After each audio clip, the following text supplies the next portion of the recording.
Okay, now first let us begin with the first question. आप लोग के पास अगर रेरा हैंडबुक अगर होगा तो उसको भी साथ में रखना है।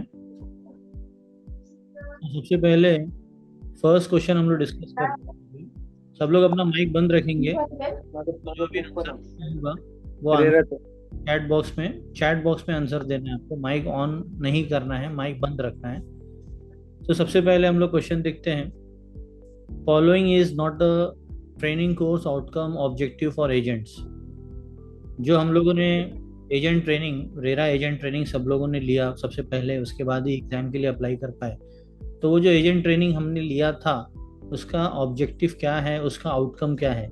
अगर एग्जाम में भी सेम क्वेश्चन अगर आता है और इस तरीके से चार ऑप्शन अगर दिया हुआ है तो हमको बताना होगा कि कौन सा इसमें से ऑब्जेक्टिव नहीं है, क्योंकि क्वेश्चन में बोला है following is training course outcome objective for agent. अपने को यहाँ बताना है कौन सा जो है।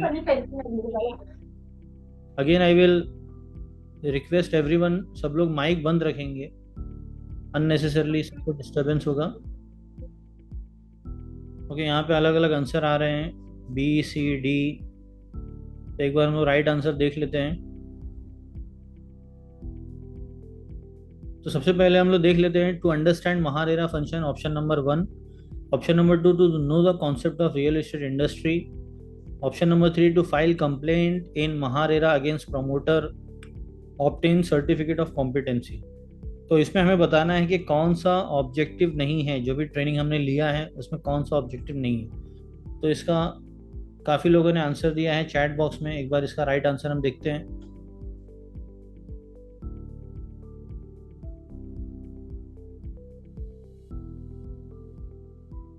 तो इसका राइट आंसर आप देख सकते हो, to file complain in MahaRERA against promoter, option number C. ये जो है ये ट्रेनिंग का ऑब्जेक्टिव नहीं है। हमने जो ट्रेनिंग लिया है उसका ये हमारा ऑब्जेक्टिव नहीं है कि हम जो है प्रमोटर के अगेंस्ट कंप्लेन करना, फाइल करना सीखें। ये आपको जो ऑप्शन करेक्ट ऑप्शन है और इसके रिलेटेड जो ऑप्शंस है, जो क्वेश्चन से रिलेटेड जो भी सारे ऑप्शंस है, ये आपको पेज नंबर 7 पे मिल जाएंगे, पैरा 1.2। तो ये मैंने सोर्स भी कोट किया है आप लोगों के आसानी के लिए। तो इस कोट से जो है आप समझ सकते हो कि ये सोर्स से समझ सकते हो कि कहाँ पे इसका आंसर लोकेट किया गया है। तो फर्स्ट क्वेश्चन जो था कि ट्रेनिंग का ऑब्जेक्टिव कौन सा नहीं है, तो उसमें जो है हमारा सी। अब नेक्स्ट क्वेश्चन की तरफ आते हैं हम लोग। Challenges before RERA includes. अगर हम लोग बात करें रेरा के सामने चैलेंजेस की, तो इसमें कौन सा जो है वो रेरा के सामने चैलेंजेस है। तो एक बार चैट बॉक्स में आंसर देंगे सब लोग।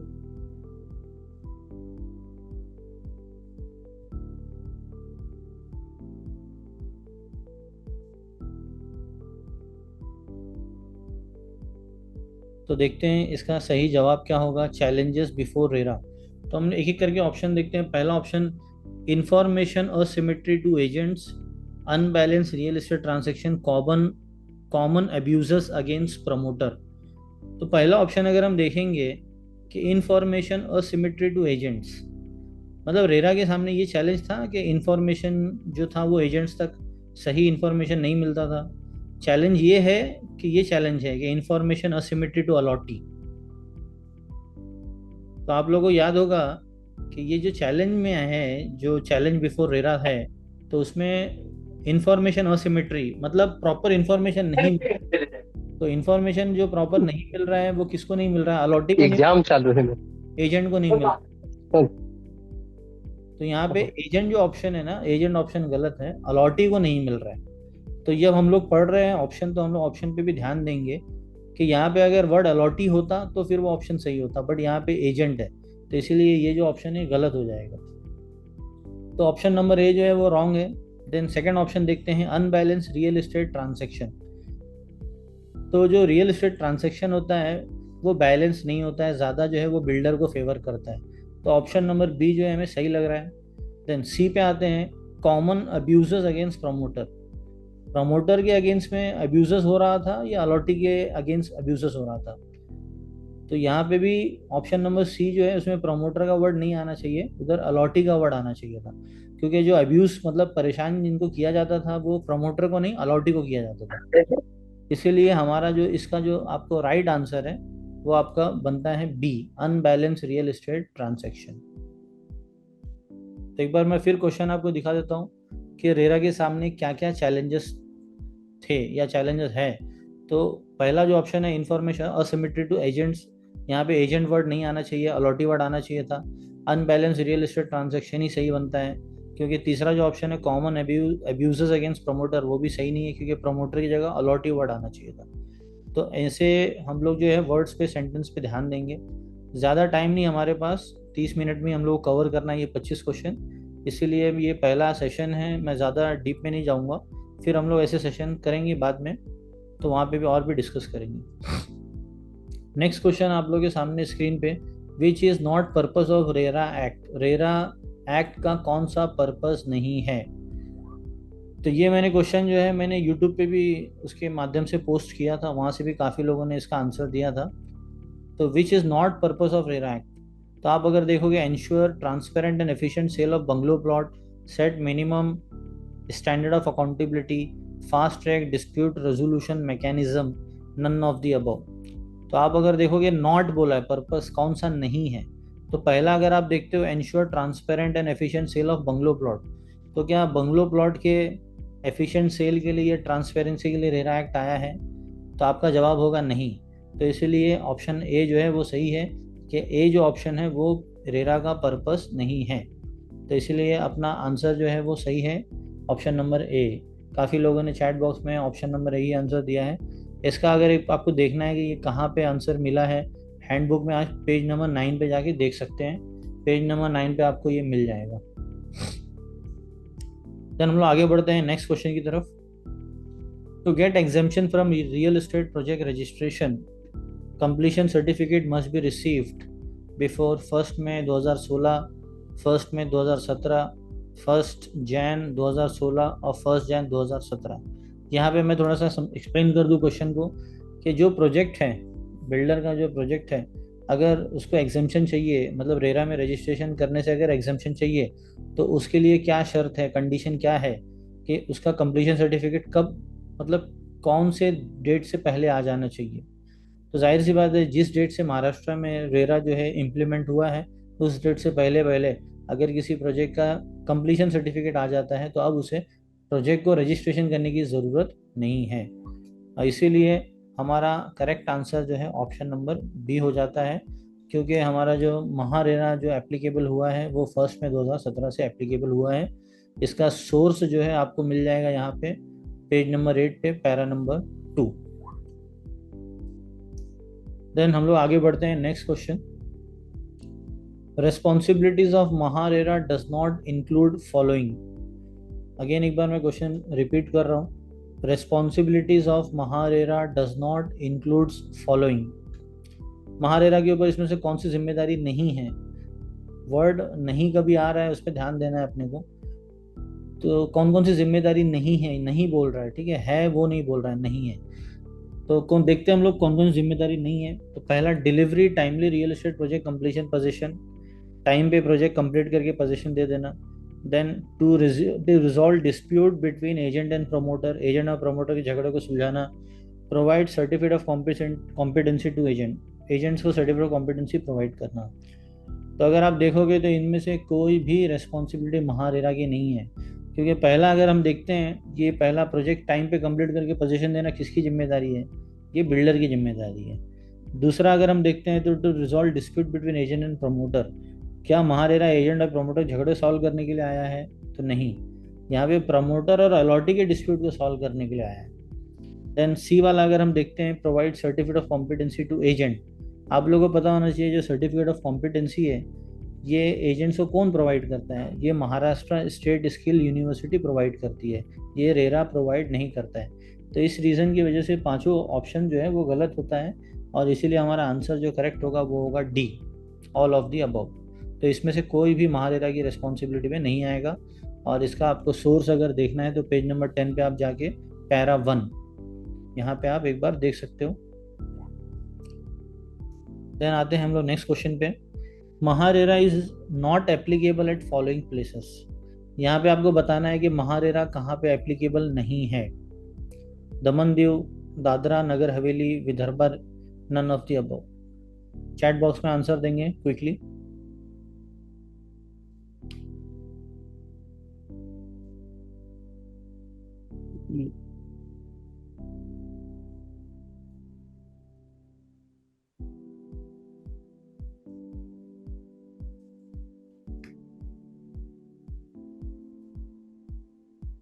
ओके, अलग अलग आंसर्स आ रहे हैं। तो यहाँ पे आप देखोगे अगर, तो महारेरा जो है विदर्भा तो बट ऑब्वियस विदर्भ में एप्लीकेबल है, क्योंकि विदर्भ भी महाराष्ट्र का एक पार्ट है। दमन दीव जो है महाराष्ट्र के बाहर में यूनियन टेरिटरी है। दादरा नगर हवेली भी यूनियन टेरिटरी है, बट यहाँ पे भी महारेरा एप्लीकेबल है। लेकिन क्वेश्चन में बोला है कहाँ पे एप्लीकेबल नहीं है। तो ये तीनों जगह जो दिया है यहाँ सब जगह एप्लीकेबल है, इसीलिए हमारा आंसर जो है डी हो जाता है, नन ऑफ द अबव। इसका अगर आपको सोर्स देखना है तो आपको सोर्स मिल जाएगा para number 1 page number 12, 12 number page पे आपके हैंडबुक में ये आपको मिल जाएगा। Now coming to next question. MahaRERA ensures transparency through following rules applied to promoter। MahaRERA ensures transparency through following rules applied to promoter। अभी हमने 5 की पिलर्स के बारे में भी स्टडी किया था। उसमें से पहला जो की पिलर था वो है ट्रांसपेरेंसी का। अब अंडर ट्रांसपेरेंसी अगर आप देखोगे तो क्या क्या चीज़ें आती है। Quarterly update list of open parking का क्वार्टरली अपडेट करते रहना, ये आएगा। या 1/3 consent for change in major addition, कोई भी अगर मेजर एडिशन है तो उसमें 1/3 कंसेंट लगेगा, ये होगा आपका आंसर। या submission of annual audit report timely, या नन ऑफ द अबव। तो देखते हैं इसका सही आंसर। चैट बॉक्स में काफ़ी अलग अलग आंसर देखने को मिल रहे हैं। ओके, तो इसका भी हम लोग सही जवाब देख लेते हैं। तो इसका सही जवाब है नन ऑफ द अबव। अब एक बार मैं वापस से क्वेश्चन पे ले आता हूँ आपको, क्यों इसका नन ऑफ द अबव होगा। सबसे पहला जो ऑप्शन है quarterly update list of open parking, builder को ओपन पार्किंग के बारे में अपडेट करने की ज़रूरत नहीं है, कवर्ड पार्किंग के बारे में अपडेट करना होता है इसको। ठीक है, कवर्ड पार्किंग कितनी बिकी है क्वार्टरली, उसके बारे में अपडेट करना होता है। देन ऑप्शन नंबर बी पे अगर हम आएंगे तो 1/3 कंसेंट नहीं 2/3 कंसेंट होता है। अगर कोई मेजर एडिशन करना है तो वहाँ पे 2/3 कंसेंट होना ज़रूरी है। तो इसीलिए ये ऑप्शन नंबर ए और बी जो है गलत ऑप्शन दिया हुआ है। Then submission of annual audit report timely, ये जो submission of annual audit report जो है, एनुअल ऑडिट रिपोर्ट को हम लोग फॉर्म नंबर 5 भी बोलते हैं। ये ऑप्शन तो करेक्ट है, बट ये ट्रांसपेरेंसी के अंदर नहीं आता है, ये आएगा पॉइंट फाइनेंशियल डिसिप्लिन में। अगर आप देखोगे फाइनेंशियल डिसिप्लिन में तो उसमें जो है ये फॉर्म नंबर 5 मतलब एनुअल ऑडिट रिपोर्ट को सबमिट करने का जो है वहाँ पे आता है फाइनेंशियल डिसिप्लिन में। बट क्वेश्चन में अपने को ट्रांसपेरेंसी के रिलेटेड पूछा है, तो इसीलिए जो है ए और बी तो गलत ही है, सेंटेंस ही गलत है। सी वाला सेंटेंस करेक्ट है, बट वो आएगा ट्रांसपेरेंसी में नहीं आएगा, फाइनेंशियल डिसिप्लिन में आएगा। इसीलिए यहाँ पे सी भी नहीं आंसर बनेगा। तो फाइनली अपना आंसर बनता है नन ऑफ द अबव। इसका आप पेज नंबर जो है 13-14 इस पे आप देख सकते हो महारेरा के हैंडबुक में। Then coming to next question. MahaRERA ensures financial discipline amongst promoter through. जैसे मैंने बताया था कि 5 अलग अलग की पिलर्स है, उसमें जो दूसरा की पिलर था वो अकाउंटेबिलिटी है, तीसरा जो की पिलर है वो है फाइनेंशियल डिसिप्लिन। तो फाइनेंशियल डिसिप्लिन के लिए महारेरा ने इसमें से नीचे से कौन सी चीज़ें जो है एप्लीकेबल। तो सेक्शन 13 एप्लीकेबल है, सेक्शन 12 एप्लीकेबल है, फॉर्म 5 एप्लीकेबल है, या ऑल ऑफ दी अबव।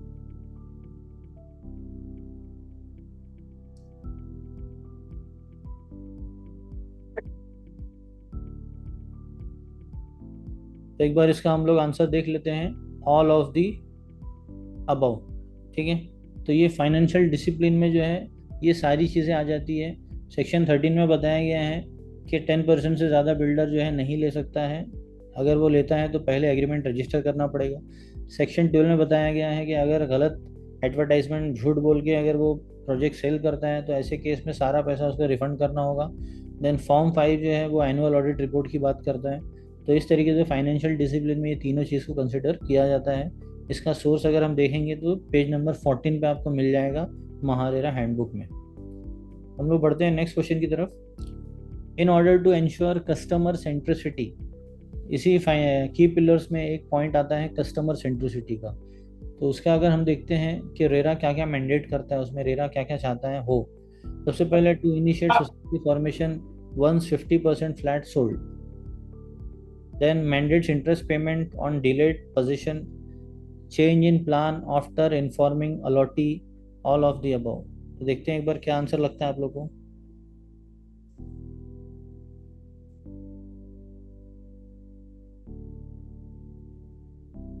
एक बार मैं आंसर दिखा देता हूँ, काफ़ी लोग आंसर दे रहे हैं, फिर इसको मैं एक्सप्लेन भी कर दूंगा ऑप्शन को।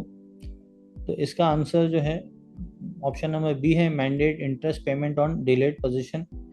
इसका आप देख सकते हो source MahaRERA handbook page number 15। अभी मैं इस पे आंसर को एक्सप्लेन कर देता हूँ कि इसका बी आंसर क्यों है। सबसे पहले कस्टमर सेंट्रिसिटी की अगर हम बात करें तो हम पहला स्टेटमेंट देखते हैं, to initiate society formation. Society formation के लिए कितना परसेंट होना चाहिए, 51% होना चाहिए। यहाँ पे ऑप्शन है 50% दिया है, इसीलिए पहला ऑप्शन गलत हो जाता है। Then mandate interest payment on delayed position, अगर पोजीशन डिले कर देता है बिल्डर देने में तो वहाँ पे जो है महारेरा इंटरेस्ट पेमेंट करने की बात करता है, ये सही ऑप्शन है। तीसरा अगर हम देखते हैं, changes in plan after informing allottee, builder को अगर प्लान में चेंज करना है तो सिर्फ इसको इन्फॉर्म नहीं करना होता है बट उसे कंसेंट लेना होता है। बट यहाँ पे ऑप्शन में दिया है सिर्फ इन्फॉर्म करना, या ऑप्शन में दिया है कि प्लान में चेंज कर सकता है इन्फॉर्म करने के बाद, जबकि प्लान में चेंज कर सकता है कंसेंट लेने के बाद, ऐसा ऑप्शन होना चाहिए। इसीलिए ए और सी जो है वो गलत ऑप्शन हो जाता है, तो इसलिए इसका सही जवाब जो है वो बी बन जाता है। तो इस तरीके से आपको क्वेश्चन के जो ऑप्शंस दिए हैं उस पर ध्यान से एक बार पढ़ना है उसको। देन क्वेश्चन नंबर 10 में हम देखते हैं जो 5 जो की पिलर्स है उसमें लास्ट का जो पिलर है दैट इज कंप्लायंस। तो कंप्लायंस का पार्ट अगर हम देखते हैं तो कौन कौन से कंप्लायंस के अंडर में रूल्स आते हैं। प्रोजेक्ट रजिस्ट्रेशन आता है कंप्लायंस में, एजेंट रजिस्ट्रेशन आता है, फॉर्म 5 सबमिशन आता है, या all of the above. Chat box में आप आंसर अपना दे सकते हैं। ना इसका आंसर जो है सही जवाब all of the above. Compliance में जो है सारे ऑप्शन सही है। कंप्लायंस में जो है बिल्डर को बोला गया है कि आपको प्रोजेक्ट का रजिस्ट्रेशन करना है, देन एजेंट्स को भी बोला गया है कि आपको रजिस्ट्रेशन करना है, देन इसमें फॉर्म 5 सबमिशन की बात भी बोली गई है। तो इस तरीके से इसका सही जवाब जो है ऑल ऑफ दी अबव बनता है। नाउ नेक्स्ट क्वेश्चन पे आते हैं, question number 11। MahaRERA website is certified, MahaRERA website जो है वो कौन सा सर्टिफाइड है। इसमें अलग अलग ऑप्शन है। आप महारेरा पोर्टल अगर ओपन करोगे तो वहाँ पे आपको ये सर्टिफाइड जो है ये दिखेगा आपको।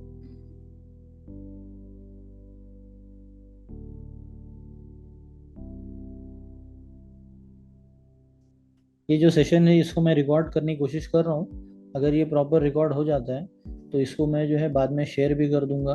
तो काफ़ी लोग जो अभी ऑनलाइन नहीं अटेंड कर पाए तो वो भी उसको जो है अटेंड कर पाएंगे, या उसको रिकॉर्डिंग जो सेशन होगा वो देख के समझ पाएंगे चीज़ों को।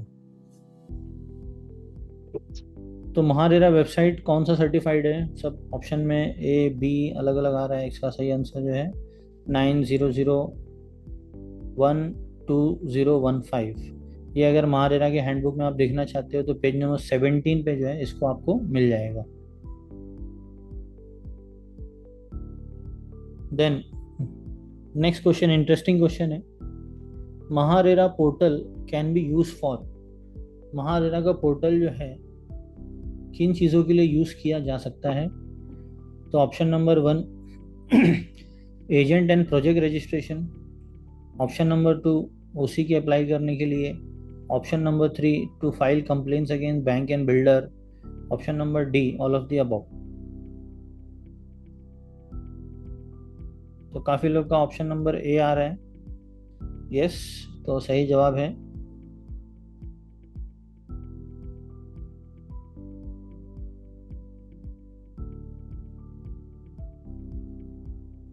So option number A is correct. MahaRERA के पोर्टल पे आपको ये चीज़ दिख जाएगा। ओसी अप्लाई करने के लिए और बैंक्स के अगेंस्ट कंप्लेन फाइल करने के लिए पोर्टल नहीं है, तो एजेंट एंड प्रोजेक्ट रजिस्ट्रेशन वहाँ से होता है। Then coming to next question, following are true for agent registration. Agent registration की अगर हम बात करें तो इनमें से कौन कौन से पॉइंट्स जो है वो सही है। तो सबसे पहला, it is mention in section 10। देन दूसरा, form J should be use to apply. Then agent का जो डेफिनेशन है वो सेक्शन 2 ZM में दिया हुआ है, या नन ऑफ द अबव। तो इसमें से कौन सा पॉइंट सही है।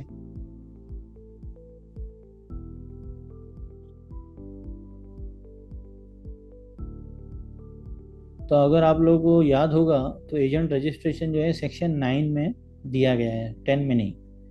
देन फॉर्म, किस फॉर्म को आपको अप्लाई करना होता है, नया रजिस्ट्रेशन जब आप करते हो तो आपको जो है फॉर्म जी अप्लाई करना होता है। तो इसीलिए ऑप्शन ए और बी जो है वो गलत हो जाता है। देन हम आते हैं डेफिनेशन। एजेंट का डेफिनेशन कहाँ पे दिया हुआ है, सेक्शन 2 ZM में दिया हुआ है। तो इसीलिए जो है अपना सही जवाब जो है ऑप्शन सी हो जाता है, क्योंकि 1 और 2 जो है वो इनकरेक्ट ऑप्शन है। इसका सोर्स अगर आप देखना चाहते हो तो आपको पेज नंबर 37 पे आपको दिख जाएगा, पैरा नंबर 5.1 5.2। यहाँ से आपको जो है पता चल जाएगा।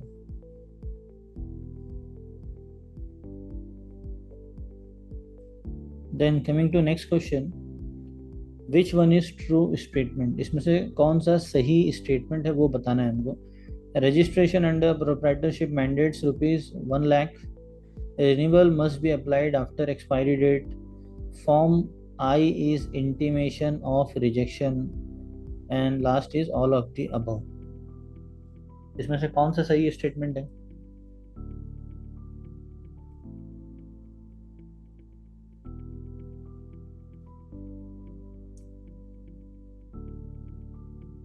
अब इसमें अगर याद होगा आप लोगों को तो प्रोप्राइटरशिप के लिए 1 लाख नहीं है, 10,000 ही है।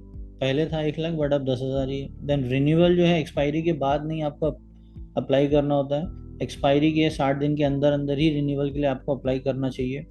And the last one is form I is intimation of rejection. तो सही बात है, ये फॉर्म आई जो होता है वो इंटीमेशन ऑफ रिजेक्शन होता है वो। तो इसीलिए हमारा सही जवाब जो है ऑप्शन सी होगा। ये आपको महारेरा हैंडबुक पेज नंबर 40-41 पे आपको ये मिल जाएगा। तो काफ़ी लोगों का सही जवाब भी है चैट बॉक्स में ना। नेक्स्ट क्वेश्चन देखते हैं।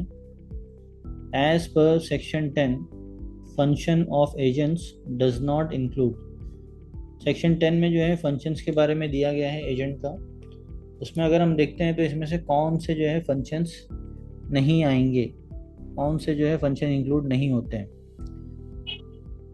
तो सबसे पहला, helping in site visit for clients, maintain records, selling RERA registered projects, none of the above.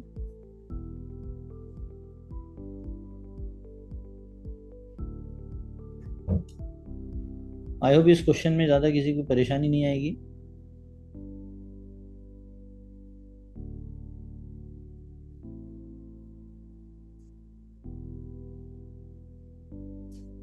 इसका सही जवाब पेज नंबर 42 आपको मिल जाएगा, para 5.6, helping in site visit for client. ये फंक्शन में नहीं आता है। बाकी का जो है रिकॉर्ड मेंटेन करना ये भी फंक्शन है, और रजिस्टर्ड प्रोजेक्ट ही सेल करना ये भी फंक्शन में आता है। Now coming to next question, which is not applicable to agents. Agent पे कौन सा जो है रूल एप्लीकेबल नहीं होता है। तो यहाँ पे थोड़ा सा अपने को रूल के बारे में पता होना चाहिए। रूल 17 क्या है, सेक्शन 18 क्या है, रूल 15 क्या है। तो अगर आप लोगों को याद होगा, अपना रूल 17 जो है ये फंक्शंस ऑफ एजेंसी है ये। देन सेक्शन 18 जो होता है वो डिलेड पोजीशन के ऊपर है वो। तो इस तरीके से आपका जो है ए और बी जो है ऑप्शन गलत हो जाता है। बट इसमें जो है आपको क्वेश्चन में पूछा है which is not applicable to agents.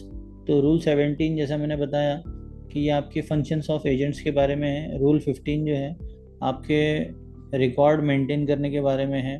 तो रूल 17 रूल 15 दोनों भी एप्लीकेबल है एजेंट्स के लिए। बट सेक्शन 18 जो है ये एजेंट्स पे एप्लीकेबल नहीं होता है, क्योंकि सेक्शन 18 जो है पोजीशन डीले की बात करता है वो। तो ये जो है बिल्डर के ऊपर एप्लीकेबल होता है, न कि एजेंट्स के ऊपर। क्वेश्चन में जो है पूछा गया है कि एजेंट्स पे क्या एप्लीकेबल नहीं है, तो यहाँ पे हम लोग बोल सकते हैं सेक्शन 18। तो इसलिए हमारा सही जवाब जो है सेक्शन 18 होगा। इसका सोर्स आप देख सकते हो, पेज नंबर 43, पेज नंबर 44 पे आपको मिल जाएगा। देन नेक्स्ट क्वेश्चन हम देखते हैं, following can not come under promoter category. Promoter की कैटेगरी में इसमें से कौन नहीं आएगा?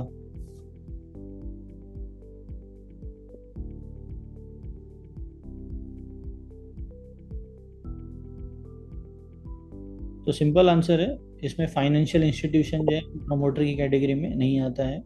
इसका आपको सोर्स पेज नंबर 78 पे मिल जाएगा। देन नेक्स्ट क्वेश्चन देखते हैं, which statement is incorrect? Section 11 contains functions of promoter. B, promoter must issue allotment letter along with sanction plan. Then C, conveyance deed must be done within 60 days of OC. तो इसमें से गलत कौन सा है वो बताना है अपने को। तो आप लोगों को याद होगा कि ए और बी जो है वो सही स्टेटमेंट है। सी जो है कन्वेंस डीड के, ये 90 डेज का टाइम लिमिट है, ना कि 60 डेज का। तो इसीलिए जो इनकरेक्ट स्टेटमेंट है वो ऑप्शन सी हो जाता है वो।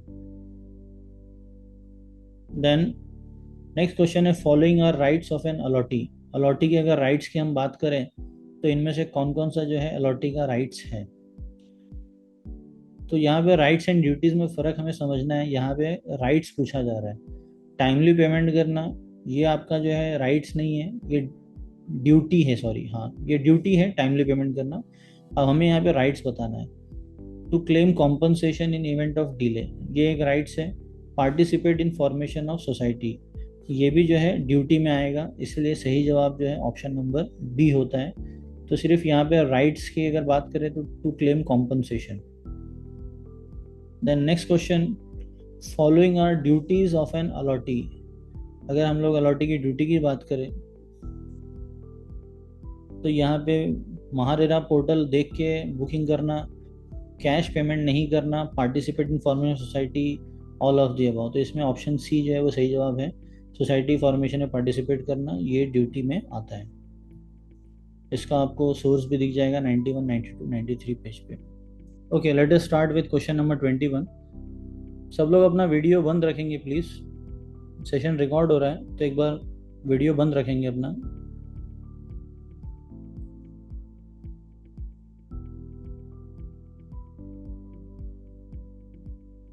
ओके तो एक बार मैं वापस से क्वेश्चन नंबर 21 से एक बार स्टार्ट कर रहा हूँ। लास्ट 5 क्वेश्चन है उसको एक बार हम लोग डिस्कस कर लेते हैं, क्योंकि ये लास्ट के जो 5 क्वेश्चन थे हम लोगों ने फ्रीक्वेंट बहुत फास्ट कर लिए थे, तो एक बार मैं वो दिखा देता हूँ आपको। तो last question number 21, agent must check following before facilitating any sale of property. अगर एग्जाम में आपको ये क्वेश्चन आता है कि कोई भी प्रॉपर्टी अगर आप सेल करा रहे हो बिल्डर का, तो आपको किन चीज़ों को चेक करना ज़रूरी है या कौन सा स्टेप जो है वो फॉलो करना ज़रूरी है? तो जैसा विजिट महारेरा पोर्टल, देन दूसरा है टैक्स पेमेंट स्टेटस चेक कर लेना, देन तीसरा ड्राफ्ट अलॉटमेंट लेटर के बारे में एक बार गो थ्रू कर लेना। तो जैसा कि हम लोगों को पता होगा कि ये तीनों ही जो है स्टेप ज़रूरी है, और जो हमको स्टेप फॉलो करने हैं उसमें ये तीनों स्टेप कंपलसरी है। सबसे पहले हमें महारेरा पोर्टल एक बार विजिट कर लेना है, देन टैक्स पेमेंट स्टेटस भी चेक करना है उस प्रॉपर्टी का, बिल्डर ने टैक्स पेमेंट क्लियर किया है या नहीं, and then draft allotment letter भी एक बार चेक कर लेना है कि ड्राफ्ट अलॉटमेंट लेटर भी प्रॉपर है, उसका क्या ड्राफ्ट है, उसमें क्या क्या चीज़ें मेंशन है। तो ये तीनों चीज़ें जो है, और भी चीज़ें चेक करने की, बट गिवन क्वेश्चन में ये तीनों स्टेप को फॉलो करना ज़रूरी है। तो इसीलिए हमारा आंसर जो है आपका ऑल ऑफ द अबव हो जाता है। Then coming to next question, MahaRERA carpet area means. आप लोगों को याद होगा मैंने लेक्चर में आप लोगों को जो है महारेरा कारपेट एरिया का डेफिनेशन भी बताया था और वहाँ पे डायग्राम भी बताया था। तो उस डायग्राम में जो है आपको ये याद रखना है कि जो बालकनी है, चाहे वो इंक्लूसिव बालकनी हो, एक्सक्लूसिव बालकनी हो, एनक्लोज बालकनी हो, बालकनी जो है महारेरा कारपेट एरिया में नहीं आता है। तो अगर हम महारेरा कारपेट एरिया की बात करें तो उसमें कोई भी बालकनी वगैरह नहीं आता है, और जो एक्सटर्नल वॉल है उसका भी एरिया नहीं आता है।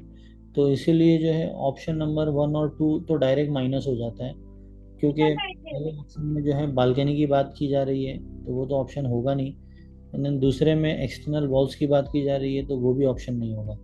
Then coming to option number 3, net usable area including internal partition wall. Internal partition wall तो आता है, बट यहाँ पे ऑप्शन में बोल रहा है नेट यूजेबल एरिया।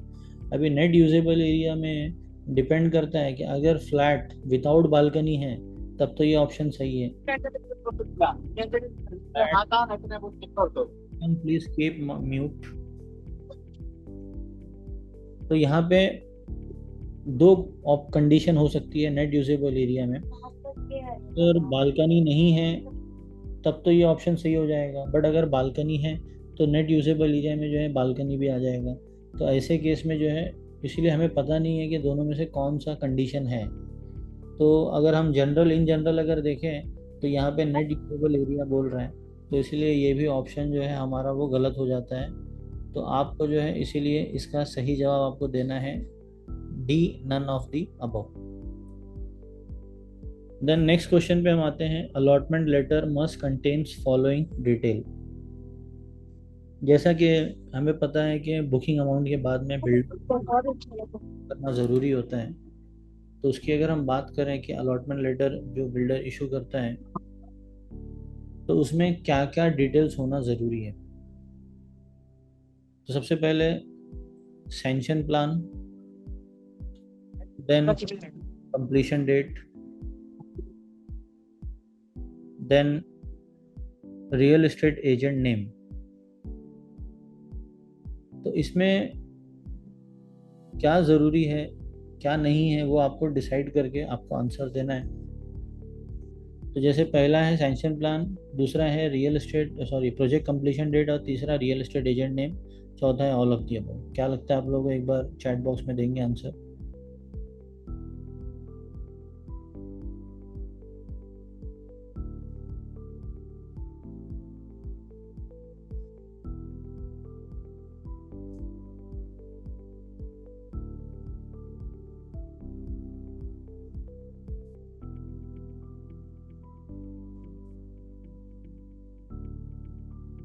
तो इसका सही जवाब जो है ऑप्शन ए होगा, क्योंकि प्रोजेक्ट कंप्लीशन डेट अगर नहीं भी बिल्डर ने दिया है तो चल जाता है। रियल एस्टेट एजेंट नाम जो है वो देने की वहाँ पे ज़रूरत नहीं है। तो इसीलिए आपका जो सही जवाब हो जाएगा दैट इज़ सैंक्शन प्लान। तो ये जो है आपके सोर्स भी इस यहाँ पे दिया है पेज नंबर 103। तो हैंडबुक में आप देख सकते हो पेज नंबर 103 में, यहाँ पे वो आपको आंसर मिल जाएगा। बहुत बार ऐसा होता है कि हमें लगता है कि ये भी सर सही। बी ऑप्शन भी सही था, आई थिंक सो। हाँ, अभी यहाँ पे देखिए प्रोजेक्ट कंप्लीशन डेट जो होता है ये रेरा के पोर्टल पे दिया जाना कंपलसरी होता है, न कि अलॉटमेंट लेटर पे। अगर यहाँ पे पोजीशन डेट मेंशन होता तो ऑप्शन बी सही होता, बट यहाँ पे पोजीशन डेट मेंशन नहीं है, प्रोजेक्ट कंप्लीशन डेट मेंशन है। और पोजीशन डेट और प्रोजेक्ट कंप्लीशन डेट तो अलग अलग चीज़ है, तो इसीलिए ऑप्शन बी जो है वो सही नहीं होगा। ठीक है। देन फॉलोइंग स्टेटमेंट, इसमें देखना है कि फॉल्स कौन सा स्टेटमेंट है। तो जैसा कि हमें पता होना चाहिए टीडीएस जो है वो कौन पे करेगा, बायर पे करेगा या सेलर पे करेगा। तो ये आप लोग अच्छे से पता है कि जो बायर होता है उसे टीडीएस पे करना होता है, पहले तो डिडक्ट करना होता है 1% और उसको पे करना होता है। तो इसीलिए यहाँ पे बोला जा रहा है प्रमोटर पे करेगा, तो ये तो गलत हो गया, पहला ही ऑप्शन गलत है। देन दूसरा 26QD form must be filled for TDS payment. तो आप लोगों को पता होगा कि कौन सा फॉर्म भरना है टीडीएस पेमेंट करने डिडक्ट करने के बाद, तो वो 26QB होता है, वो डी नहीं होता है वो।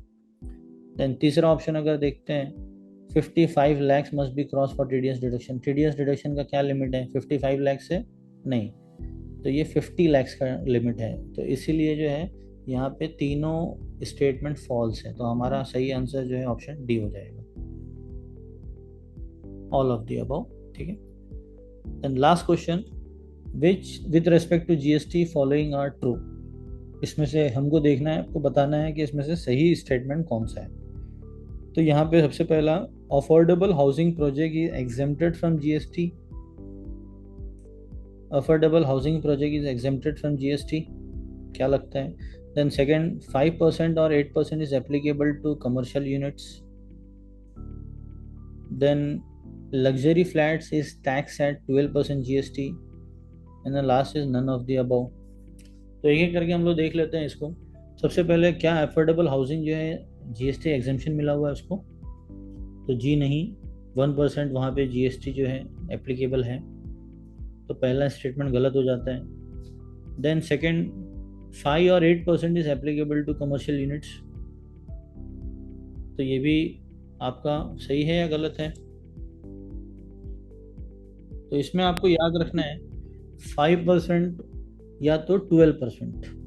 अगर आपका जो कमर्शियल एरिया है, अगर वो 15% एफएसआई का एरिया बनता है, जितना भी एफएसआई है उसका 15% अगर कमर्शियल एरिया अगर बन रहा है, तो ऐसे प्रोजेक्ट में उस कमर्शियल यूनिट्स के ऊपर जो है 5% जीएसटी एप्लीकेबल होगा। और बाकी जहाँ पे ज़्यादा कमर्शियल यूनिट्स है या टोटल कमर्शियल यूनिट्स है, तो वहाँ पे 12% जीएसटी एप्लीकेबल होगा। Then last is luxury flats is tax at 12% GST. तो देखो, जो जीएसटी गवर्नमेंट जीएसटी जो डिपार्टमेंट है उसकी नज़र में दो ही कैटेगरी है, अफोर्डेबल और नॉन अफोर्डेबल। तो इन्होंने अफोर्डेबल के लिए जो है 1% रखा है और नॉन अफोर्डेबल के लिए जो है वो 5% रखा है। बाकी और कोई कैटेगरी नहीं है। बाकी कमर्शियल अलग है। बाकी हाउसिंग में अगर हम बात करें तो अफोर्डेबल और नॉन अफोर्डेबल, तो 1% और 5% यही दो जीएसटी स्लैब रखा गया है। तो 12% जीएसटी ऐसा कोई भी स्लैब नहीं है। तो इसीलिए जो है इसका आपको आंसर जो है ये 5% और 8% is applicable to commercial units. इसका जो है पेज नंबर 1116। इसमें एक छोटा सा करेक्शन करना चाहूँगा मैं, ये 5 और 8% नहीं है, ये 5 और 12% होगा ये। तो इसमें एक छोटा सा करेक्शन ध्यान में रखना है, ये 5 और 12% होगा। अगर जैसे मैंने बताया 15% अगर एरिया जो है उतना ही कमर्शियल यूनिट बन रहा है टोटल एफएसआई का, तो ऐसे प्रोजेक्ट में तो 5% एप्लीकेबल होगा। अदरवाइज बाकी जितने भी कमर्शियल यूनिट है वहाँ पे 12% जीएसटी एप्लीकेबल होंगे। तो वहाँ पे अगर ये 12% होना चाहिए था, बट वो गलती से 8% हुआ है, तो उस केस में जो है 5 और 12% is applicable to commercial units, और तब आपका ऑप्शन नंबर बी जो है वो करेक्ट हो जाएगा।